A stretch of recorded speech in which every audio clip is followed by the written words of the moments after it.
My son ignored calls for 2 weeks, so I quietly went to his house, but when I got there, something shifted under my grandson's bed. When the police lifted the bed, what they found left us all stunned because my heart still aches when I think about it, a wound that will never truly heal. But I need to tell you how deep the betrayal went, how much it ripped our lives apart. That day, I was on the first bus to Chicago, my stomach in knots. 3 hours, and I didn't say a single word. My eyes were glued to the window, but my mind was a whirlwind. I kept telling myself to calm down, but my hands trembled so hard I almost dropped the ticket. It was already dark when I finally got off at the main terminal. I practically ran toward Daniel's gated community, a path I'd walked countless times to see him and my sweet grandson, Matthew. But this time, every step felt heavy, like I was walking into a nightmare. Standing at that familiar wooden door, I knocked gently at first, then harder, my knuckles aching. "Daniel? Matthew?" I shouted, my voice cracking in the cold air. Silence. Just silence. I tried the doorknob, just on a whim, and it creaked open. Unlocked. My heart exploded, pounding 1,000 beats a minute. Daniel never left the door unlocked, especially with Matthew home. Never.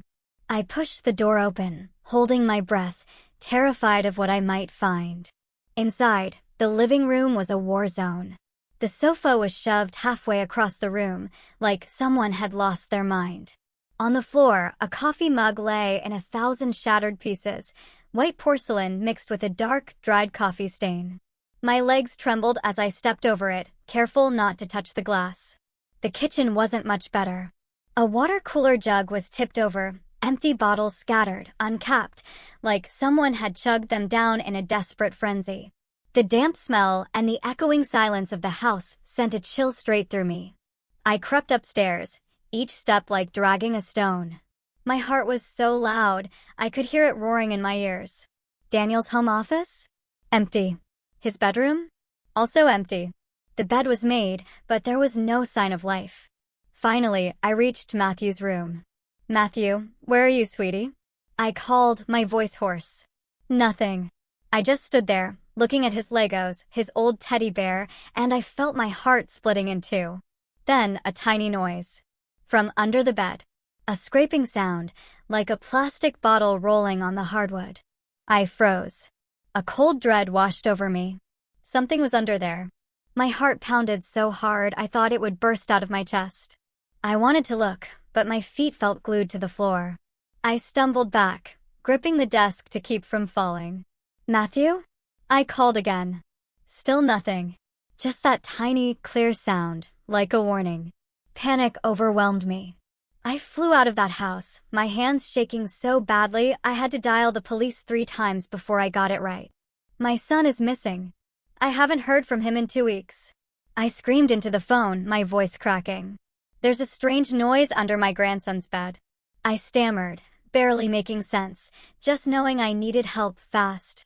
Less than 10 minutes later, red and blue lights flashed through the window. I led 2 officers to Matthew's room, my finger trembling as I pointed at the bed. Under there, I whispered, not daring to look. A tall, young officer knelt down. "Is anyone under there?" he asked, his voice firm. The silence that followed was suffocating. Then, with a single, powerful motion, the 2 officers lifted the bed. And there he was. Matthew, my grandson, curled up underneath. He was so thin, his hair matted with sweat, his clothes filthy and smelling sour. He clutched an empty water bottle, his eyes wide, vacant, staring into a world I couldn't reach. I stood there, paralyzed. My heart stopped. The officers were just as shocked. I fell to my knees, desperate to hug him, but my hands shook too violently. "Matthew, my boy," I whispered, tears blurring my vision. He didn't respond. Just clung to that bottle as if it were the last thing keeping him alive. I knew right then that this nightmare was only just beginning. My name is Helen, I'm 61, and I live alone in a small town outside Chicago. This whole terrifying story started 2 eternal weeks before that dreadful night, in late October, when I first realized Daniel was gone. It began simply enough. I called Daniel like I always did. Sitting at my kitchen table, Phone in hand, I listened to it ring and ring and ring until it went to voicemail. No answer. I sent him a short text. Are you okay, son? It just sat there, undelivered.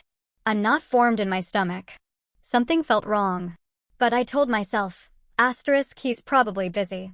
Battery died. No signal. Asterisk, Daniel was an independent man. I tried to calm myself. But that worry, it grew. Day by day, like a slow-burning fire inside me. I called him at all hours. Dawn, late night, even noon when I knew he usually took his lunch break. Always silence. I left voicemails, my voice trembling. Daniel, where are you? Call me, please. I'm so worried. They just vanished into the void. I started imagining the worst. Daniel wasn't the type to just disappear. He called me every week, talked about his job, about Matthew. This silence? It wasn't him. By the 5th day, I couldn't take it. The anxiety was eating me alive. I tried his landline, hoping to hear his voice or Matthew's, that 8-year-old who loved telling me about school. But the phone just rang and rang in an empty house. I messaged Matthew on the app the kids use. Sweetie, where are you? Call Grandma. Sent, but never read. My heart sank. Matthew was young, but he knew how to use a phone. He always answered me. I started calling Daniel's friends and coworkers. They were all surprised, hesitant. I haven't seen Daniel all week, a coworker told me. Thought he was on vacation. A close friend said, last we talked was last month. He said he was swamped with work. No one knew anything. The more I asked, the more lost I felt. Daniel wasn't one to disappear. He was a dedicated father, a caring son. Something had to have happened. On the 10th day, I couldn't bear the waiting anymore. I called Daniel's neighbors, anyone I had a number for. Their voices were full of pity. An elderly woman across the street told me that on the night of a big storm last week, she saw a light in Daniel's house suddenly turn on, then off. I just thought the boy went to bed, she said, but her voice trembled, as if she also felt something was terribly wrong. Her words stabbed my heart like a knife. Asterisk, the night of the storm. A light turning on and off. Asterisk, something was definitely wrong. 2 weeks. 2 agonizing weeks. All my efforts were in vain. Not a message, not a call, not a sign. I couldn't sleep. I spent my nights staring at the ceiling, my mind reeling. Had Daniel had an accident? Was he kidnapped? Or did he just leave? No. Daniel would never leave Matthew. Matthew was his whole world. And Matthew? Where was Matthew? The more I thought, the harder it became to breathe. I couldn't just stand by for another minute. That's when I decided to go to Daniel's house, and what I found there only deepened my anguish. Now, I'm sitting in the dim light of a hospital room, my hands gripping the edge of the chair, terrified that if I let go, the whole world would collapse. Matthew is tiny in that big white bed. A police officer carried him out of that cold house, and I, a soulless shadow, ran after them. My hands trembled as I reached for him, wanting to hold him, but afraid I might hurt him, squeezed too tight. Matthew didn't react. Not a blink. Not a sigh. His small hands still clutched that empty water bottle, as if it was the last thing keeping him anchored. The patrol car sped through the dark city streets, the siren wailing. I sat beside Matthew, fanning him with a piece of paper, gently patting his back. Matthew, Grandma's here, I whispered, my voice broken. But he was like a living statue, eyes wide, staring at nothing. What had happened to my grandson? To Daniel? That trashed house, the empty bottle, the noise under the bed. It was all a nightmare I couldn't wake from. At the hospital, doctors and nurses whisked Matthew into the ER. I stayed outside, my hands pressed against the glass, watching them move quickly around him. The machines beeped, the doctors hurried voices. No external injuries, severe malnutrition, severe dehydration, signs of psychological trauma. Every word was a stab. Psychological trauma. My 8-year-old grandson, the boy who smiled like the morning sun, was now thin, like a dry leaf about to blow away. Later, the doctor let me in. Matthew was on N4, a thin tube in his skinny arm. His eyes were still open, but they weren't looking at me. They were seeing something far away, a place I couldn't reach. I took his cold little hand. Matthew, it's me, Grandma. Wake up. Please, say something. He didn't respond. Didn't even blink. I sat beside him, and the tears just flowed. I remembered him as a toddler, laughing in my yard, asking for stories. Now that smile was gone, replaced by a terrifying silence. It was as if he'd locked his soul away. The police arrived, notebooks in hand. A young, serious officer sat next to me. Ma'am, when did you last contact Mr. Daniel? I shook my head, a lump in my throat. 2 weeks, I croaked. I called. I sent messages. Nothing. Daniel would never do this. He called me every week. The officer nodded, scribbling notes, then turned to the doctor about Matthew's condition. They spoke in low voices. The victim shows no life-threatening injuries, but he's in a state of severe post-traumatic shock. Those words hit me like a physical blow. Post-traumatic shock. What had Matthew endured to become like this? I wanted answers, but the officer just took notes. We're opening a missing person case. Can you come to the precinct to give a full statement? I almost begged him. Let me stay with my grandson. I can't leave him. They agreed, but their eyes held a shared concern, as if they too felt the dark shadow over my family. That night, I sat by his bed, watching Matthew tremble in his sleep. He clutched that empty water bottle even then, as if someone would snatch it away. Sweat drenched his forehead. Sometimes he'd jolt awake, eyes wide with terror, but he never said a word. Just stared with that empty gaze. I wiped his forehead, my hand shaking. Grandma is here, I whispered, even though I knew he couldn't hear me. The doctor, a kind-looking woman, put a hand on my shoulder.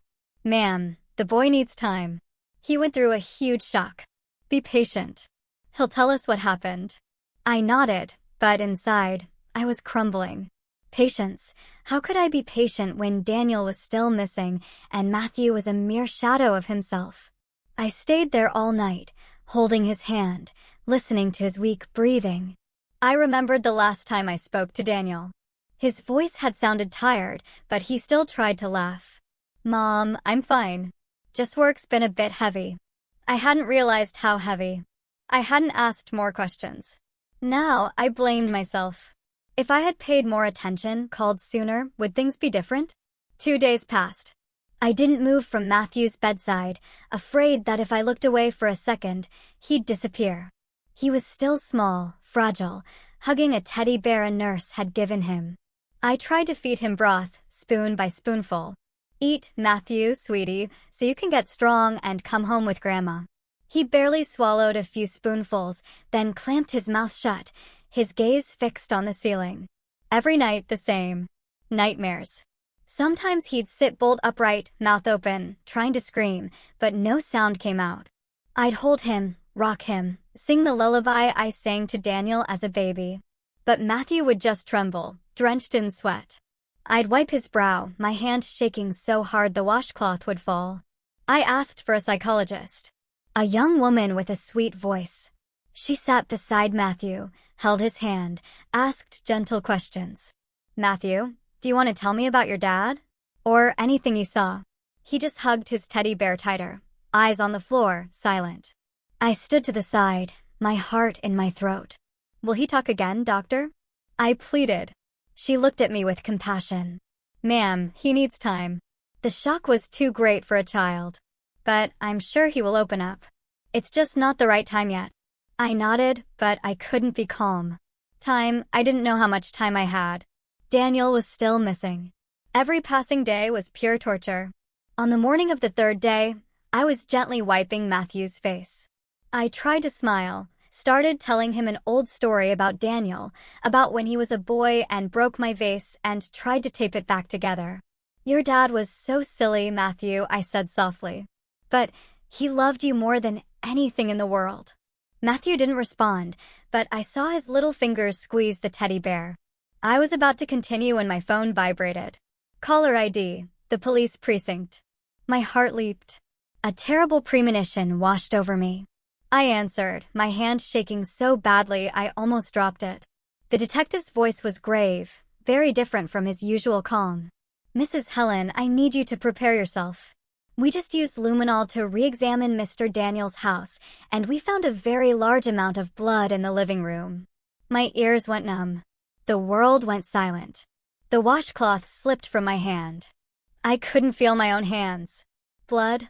I repeated, my voice breaking. The detective continued, every word a knife. It's very likely we're dealing with a homicide. The crime scene has been cordoned off pending DNA results. I was barely processing it, not understanding. Then Matthew tugged hard on my sleeve. I turned. His eyes were red, filled with tears, as if he'd heard everything. And then, after so many days of silence, Matthew burst into tears. A heartbreaking cry that shattered the calm of the hospital room. "Dad, he's dead," he screamed, his voice weak but full of pain, like his entire world had just collapsed. I fell back into the chair, hugging him with all my strength, tears streaming down my cheeks. "No, Matthew.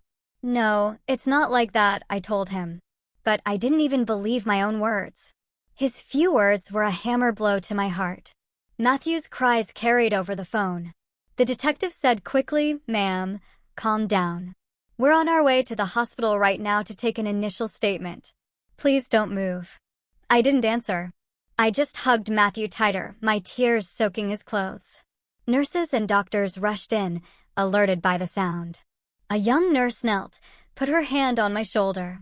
"Mrs. Helen, stay calm. Let us take care of the boy." But I shook my head, holding Matthew even tighter. "No. I have to be here with him," I choked out. I couldn't leave him. Not now. Not after those horrible words.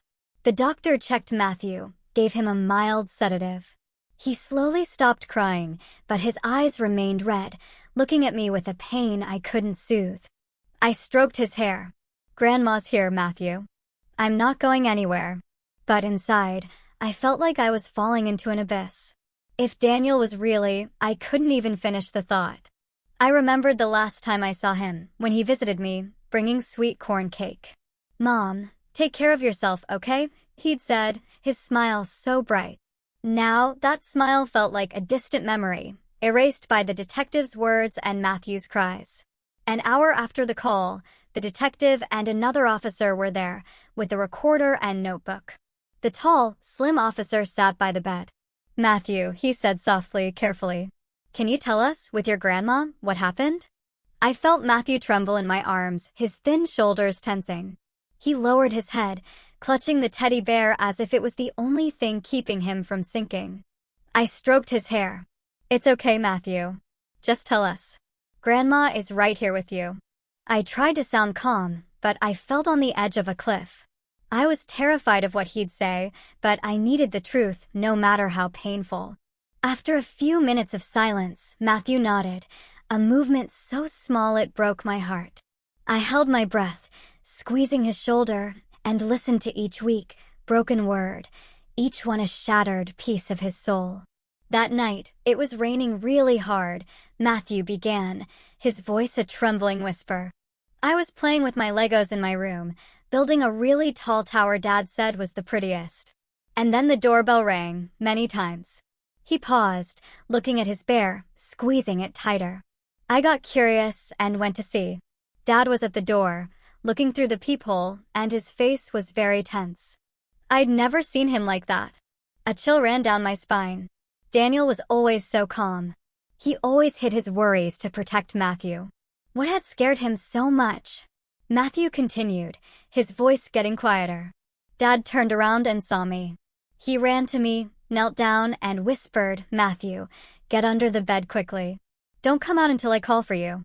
You hear me?" I was scared, but Dad pushed me to my room in a hurry. I got under the bed, and Dad even pulled down the comforter to cover it so no one could see me. I pictured my little boy, 8 years old, huddled in the dark, not knowing, and my heart ached.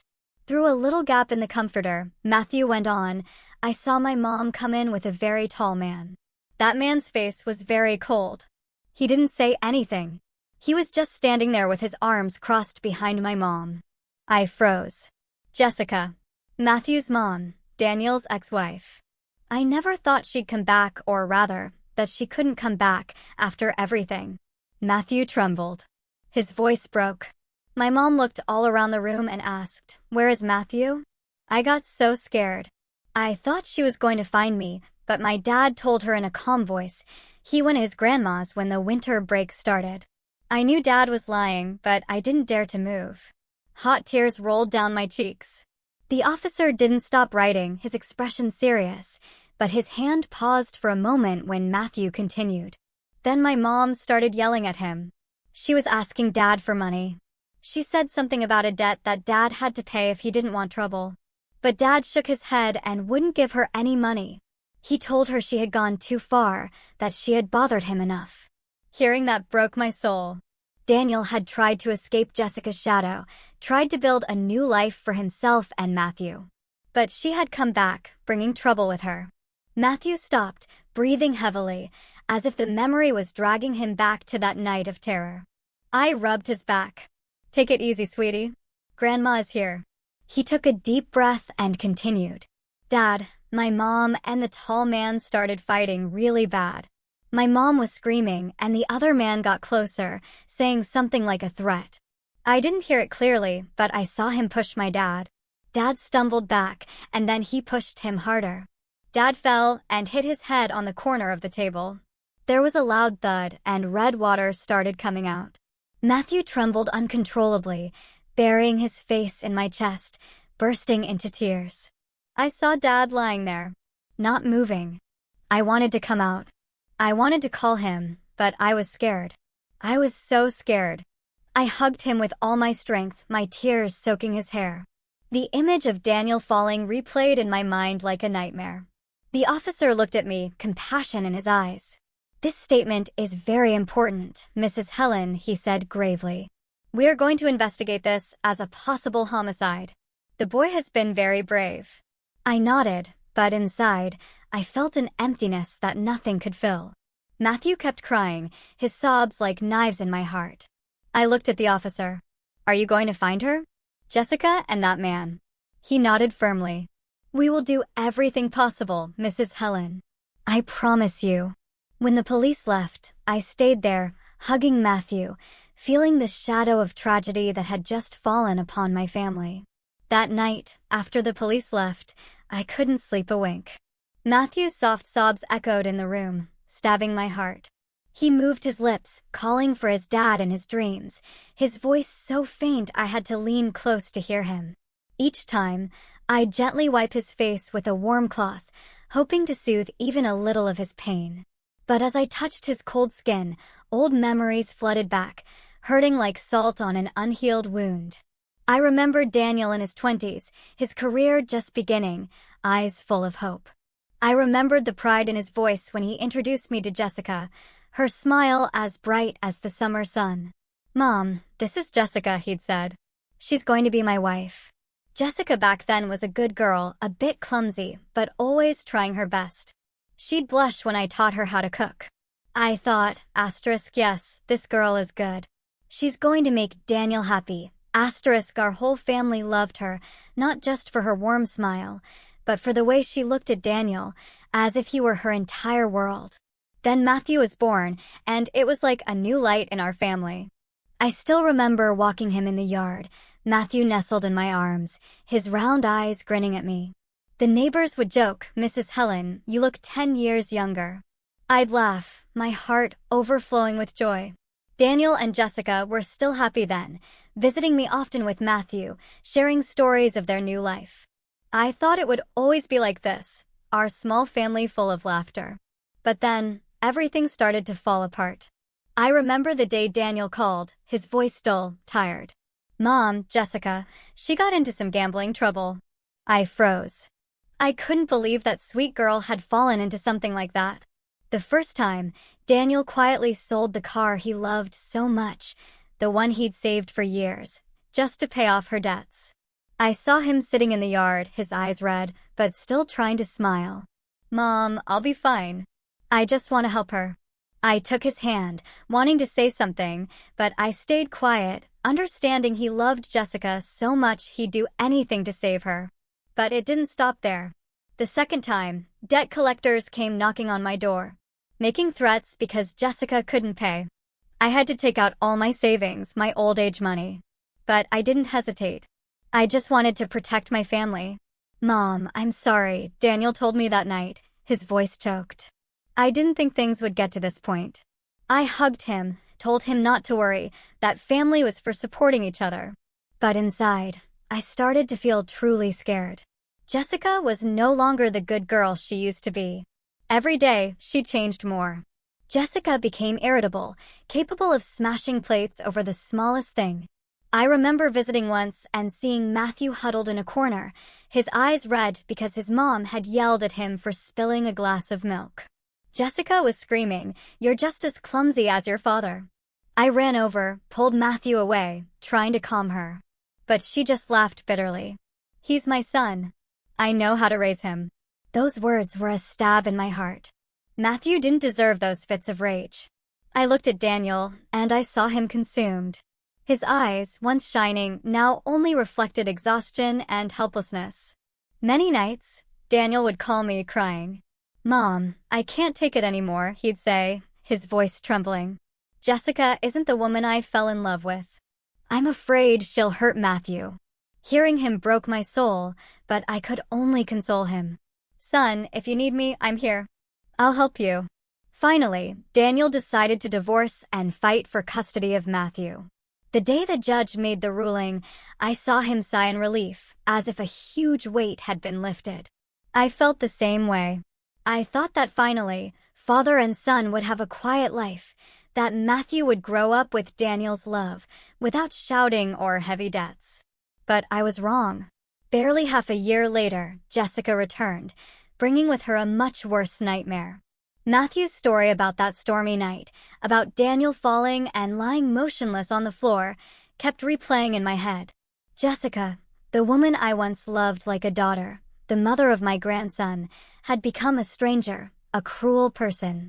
Sitting in the darkness of the hospital room, watching Matthew sleep, hearing him sob, still calling for his dad, I made a promise to myself. "Daniel, I will get justice for you. I will protect Matthew no matter what it costs." The next morning, the sun streamed through the hospital window, but it couldn't warm the chill inside me. I sat next to Matthew, watching him sleep soundly after the sedative. His small face looked calmer, but the mark of pain was still there, impossible to erase. My phone vibrated. It was a call from the precinct. The detective's voice, grave but firm, said, "Mrs. Helen, we have new information. Could you come to the station right now?" I nodded, though he couldn't see me. I whispered to Matthew, "Grandma will be back in a little while. Be good. The nurse will take care of you." I entrusted my grandson to the young nurse I'd gotten to know and hurried out of the hospital, my mind a mess. On the bus to the precinct, I stared out the window, seeing nothing but the image of Daniel falling in Matthew's story. I clutched my shawl, trying to hold back the tears. In the briefing room, the lead detective, a middle-aged man with a piercing gaze, was waiting. He spread a large map on the table, pointing to several red dots around Daniel's house. "We have a new lead," he said, his voice confident. A neighbor's security camera recorded a suspicious truck on the night of the storm. I held my breath, my heart pounding as he played the video. The image was blurry, shaky, but I clearly saw a dark truck parked in front of Daniel's house. Under the dim streetlight, I could make out something long, covered with a tarp, in the back. Minutes later, the truck drove away. The detective pointed to another video. "We can't see the license plates clearly, but the model matches one used by a local loan shark gang." I clenched my fists, my nails digging into my palms. Matthew's story flashed back. Jessica, the strange man, wrapping Daniel in a blanket, dragging him out. That long thing in the truck. I didn't dare to think further, but the pain was a sharp knife in my heart. A young officer added, "We've checked nearby traffic cameras. The truck appears at a couple of points, but then we lose its trail on the outskirts. We're coordinating with patrols to search for it." I nodded, my head spinning. "Are you sure that truck has something to do with it?" I asked, my voice trembling. The detective looked at me, his eyes full of determination. "It's circumstantial evidence, but very important, Mrs. Helen. We're not going to let any lead go." A glimmer of hope, but the fear of what they might find left me breathless. After the meeting, The detective suggested I go back with them to Daniel's house. I hesitated. I didn't want to face that place again, but I knew I couldn't run. When we arrived, the yellow police tape still blocked the door, a chilling reminder. The forensics team was working inside, carefully collecting samples. I stood on the porch, my gaze fixed on the dried coffee stain on the living room floor, where just days before I had found everything destroyed. That stain, with the broken cup, was a scar that would never heal in my mind. Suddenly, an elderly neighbor, Mrs. Rose, approached, leaning on her cane. She whispered, as if afraid someone would hear. "Helen, on the night of the rain, I heard a very loud fight at Daniel's house. Shouting, the sound of furniture moving. I wanted to call the police, but I was scared. Scared of getting into trouble." She lowered her head, her eyes full of guilt. I took her hand. "Thank you for telling me. Can you tell the police now?" Mrs. Rose nodded, and I led her to the young officer. He wrote everything down, thanked her, and promised to investigate. I watched Mrs. Rose walk away, my heart heavy. I blamed myself. If I had arrived sooner, would things have been different? Before we left, the detective gave my shoulder a gentle pat. "We're going to find that truck, Mrs. Helen," he said in a low voice. "Have faith." I nodded, but inside, I didn't know if I had any strength left for hope. I left the house. The sun was shining brightly, but my heart was cloudy, as if it were about to rain. A few days after Matthew's terrible story, I got another call from the precinct. The detective's voice sounded as grave as ever, but with a hint of urgency. "Mrs. Helen, we found the address of the apartment complex where Jessica lived. Do you want to come with us?" I looked at Matthew, sitting on the hospital bed, hugging his teddy bear, staring out the window with a lost look. I didn't want to leave him, but I knew I had to go. If there was any clue about Jessica, about what happened to Daniel, I had to see it with my own eyes. "I'm on my way," I replied, my voice trembling. I again entrusted Matthew to the young nurse, caressed his hair, and whispered, "Grandma won't be long, Matthew. Be good. I'll be right back." He nodded weakly, but his gaze remained empty, as if he were in a place I couldn't reach. The alley leading to Jessica's apartment complex was in a forgotten corner of the city, peeling walls smelling of dampness and exhaust fumes. I walked alongside two officers, my steps heavy, my heart pounding with fear of what I was about to find. The building's landlady, a middle-aged woman with a sour face, was sitting at the entrance, smoking. As soon as she saw the police, she sighed in annoyance, as if she were used to this. "That Jessica," she said dismissively. "She left about 2 weeks ago, handed in the key, and took off." Her words hit me like a blow. 2 weeks ago, exactly when Daniel disappeared. When his house became a scene of chaos. I stood frozen, clutching my shawl to calm myself. The young, tall officer asked, when she left, was she carrying a lot of things? The landlady nodded, stubbing out her cigarette. "Yeah, a huge suitcase." She looked like she was in a real hurry, like she was running from something. Even hired some guy to drive her away at night. Didn't say anything except to pay up. Just as we were about to leave, a strange man appeared at the end of the alley. Rough-looking, with a worn leather jacket and a scarred face. He approached the landlady, asking in a hoarse voice, "Is Jessica still here? I need to see her urgently." The detective stopped him, his gaze cold. "Who are you? What's your business with Mrs. Jessica?" The man stuttered, surprised, tried to back away, but the young officer held him. After a moment of nervousness, he sighed, annoyed. "I'm Ramon, her loan shark.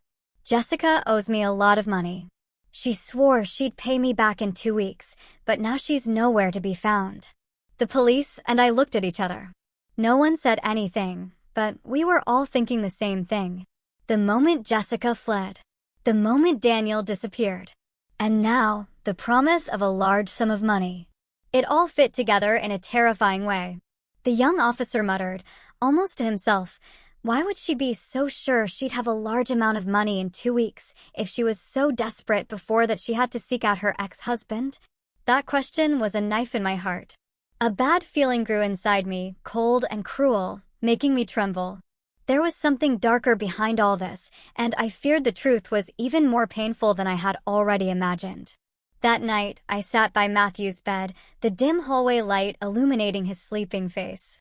He still hugged his teddy bear, as if it were the only thing anchoring him to this world. I took his hand, feeling the faint warmth of his thin fingers, and tried to calm myself. But then, like a flash of lightning in the dark, a vague memory surfaced, making my heart race. Many years ago, when Daniel and Jessica were still happy, Daniel proudly showed me a life insurance policy he'd bought. "Mom, I want to protect my family," he'd told me with his radiant smile. "If anything happens to me, Jessica and Matthew will have nothing to worry about." The sole beneficiary at that time was Jessica. And now, thinking about it, I realized Daniel never mentioned changing the beneficiary after they divorced. That memory was a stab in my heart. Could Jessica, with her huge debt and desperation, have set her sights on Daniel for the insurance money? I started to tremble, not from cold, but from a horrible premonition that was suffocating me. I looked at Matthew. I saw him sob in his sleep, his lips moving to call for his dad. I couldn't stay still another second. The next morning, I called the detective, my voice trembling. I remembered something. Daniel had a life insurance policy, and Jessica was the sole beneficiary. "Can you investigate that?" He was silent for a moment, then replied, "Thank you, Mrs. Helen. That could be a key lead. We'll go to Mr. Daniel's house right now." I entrusted Matthew to the nurse, asking her not to leave him alone, and went with the police to Daniel's house. As we entered, the yellow tape was still on the door. The forensics team had already left, leaving the house cold and silent. The detective took me and a young officer to Daniel's study. They rummaged through the file cabinet, checking every folder while I stood there, clutching my shawl, a knot in my stomach. After more than an hour, the young officer exclaimed, "I found it." He held up a blue folder, opened it, reviewed it, and passed it to the detective. He glanced over it, then lightly tapped the folder against the desk, saying with contained anger, "Here it is. The motive." I looked at the paper and saw Jessica's name printed clearly in the beneficiary section. My feeling was right. Daniel, out of love and responsibility, had unwittingly left the path clear for Jessica to take advantage. I sank into a chair, tears streaming down my cheeks. "Why didn't you change it, Daniel?" I whispered, my voice choked. "Why did you give her the chance?" The detective placed a hand on my shoulder.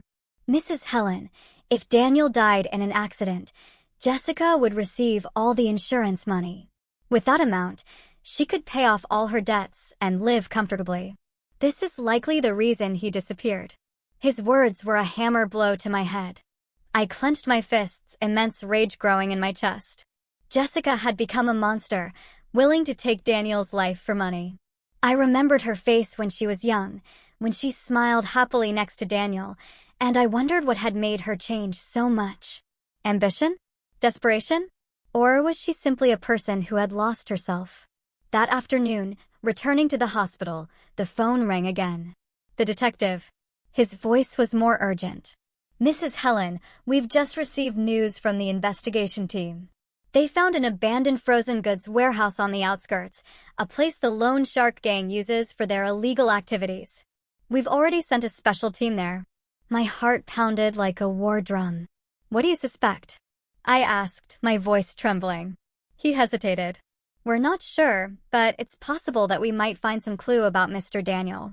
I sat by Matthew's bed, my hands shaking too much to hold a glass of water. That night, when Matthew was asleep, the phone rang once more. I answered, my hand shaking so much I almost dropped it. The officer's voice was halting, choosing his words carefully.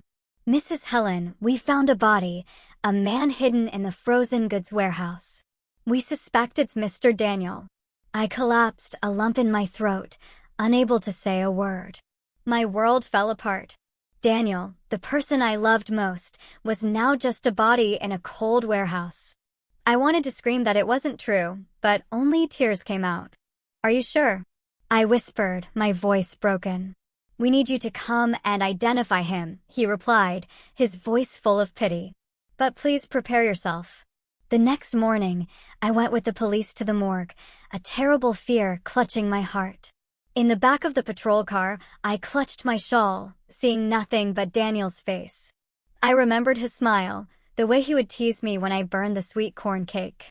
"Mom, if you open a bakery, I'll be your first customer," he'd say, his voice cheerful.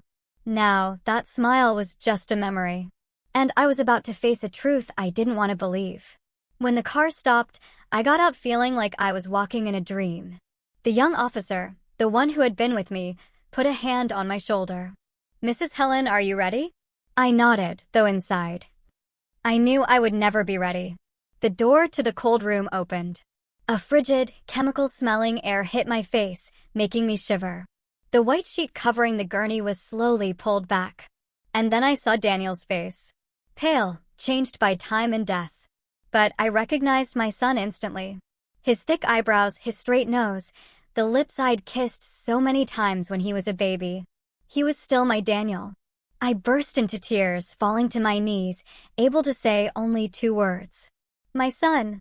I wanted to touch him, to hug him one last time, but my hands were shaking too much.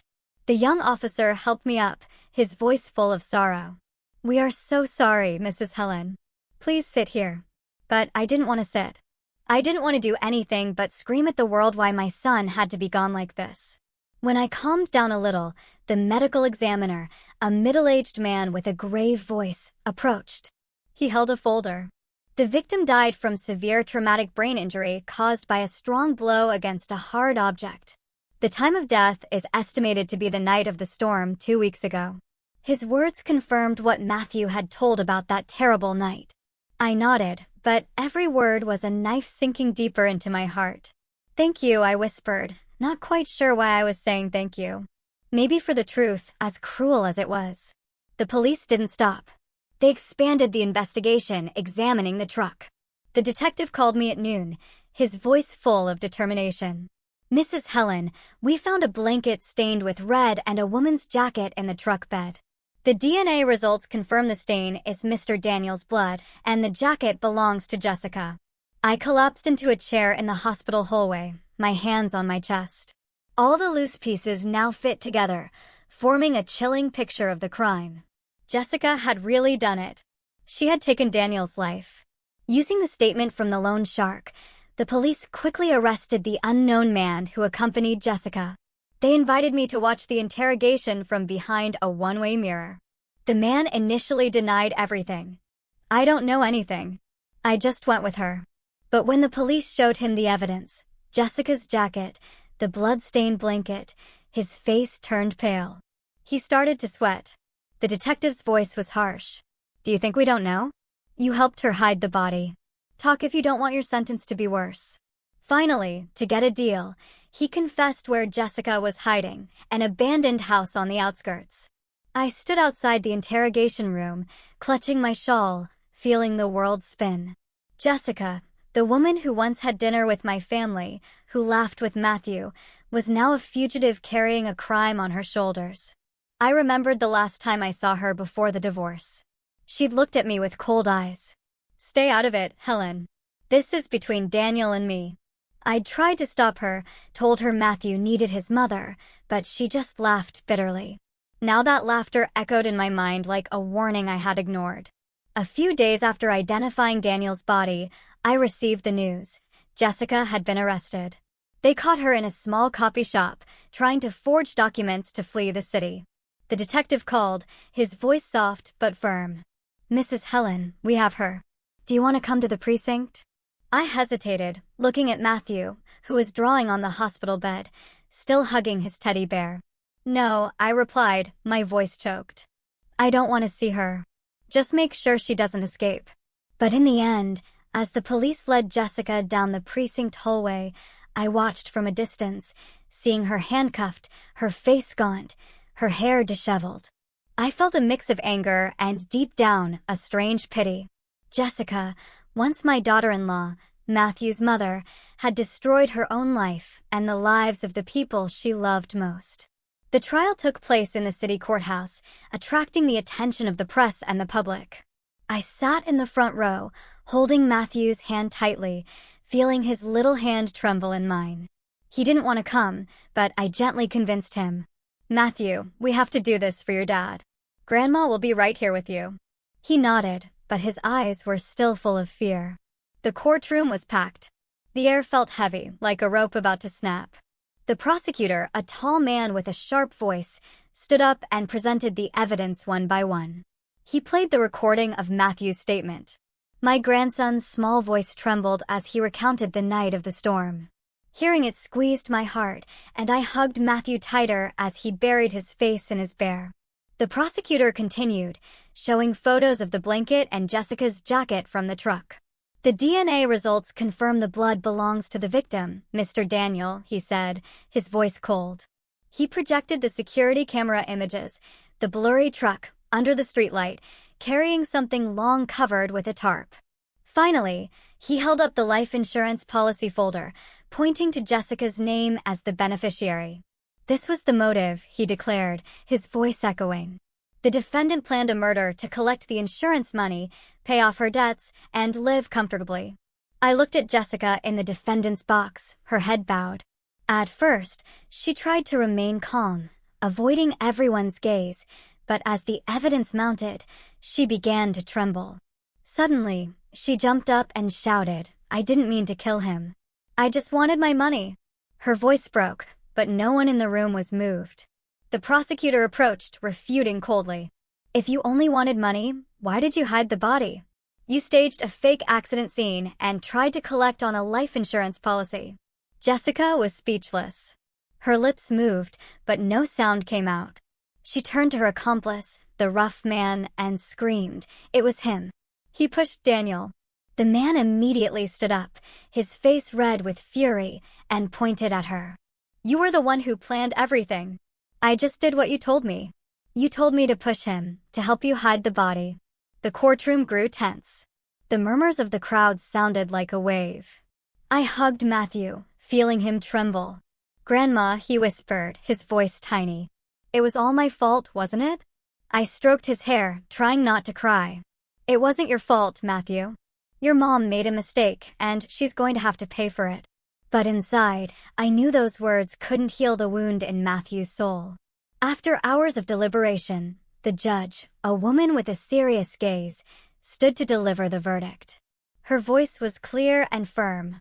The defendant, Jessica, is found guilty of first-degree murder and fraud and is sentenced to life in prison without the possibility of parole.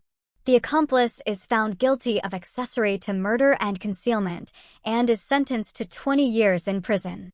When the sentence was read, I broke down crying, hugging Matthew with all my strength. My tears were not only for the pain of losing Daniel, but also for the relief that justice had finally been served. Matthew hid his face in my chest, crying uncontrollably. I could only rub his back, whispering, "It's over, my boy. Your dad can finally rest in peace." A few weeks later, I decided to close up Daniel's house for good. I couldn't go back to that place, once filled with the laughter of my son and grandson, now just a painful memory. I took Matthew to live with me in my small town. I enrolled him in therapy, hoping the wounds in his heart would slowly heal. Every night, I sit by his side and tell him stories about Daniel from when he was a boy, about how he always wanted me to be proud of him. "Your dad loved you so much, Matthew," I say, stroking his hair. "And Grandma does too." That night, I sat by the window, Matthew asleep in my arms. The moonlight streamed in, soft like a comfort. I looked up at the sky and whispered, "My son, I promise you, I will raise and protect Matthew for you." Justice has been served. Tears rolled down my cheeks, but I felt a small bit of peace. As if Daniel were somewhere, smiling down at me. I hugged Matthew, knowing that while the pain of losing my son would never truly go away, I still had him, and I would spend the rest of my life taking care of him, just as Daniel did. The love and care for family should never be taken for granted. A single oversight can lead to a tragedy with no turning back. Ambition and betrayal can turn your loved ones into strangers, but justice will always speak if you are persistent until the end. I learned that true strength comes when you rise up to protect those you love, even in the midst of the deepest pain. And above all, loss taught me to value every second together because the love of family is the most valuable legacy we leave to the next generations.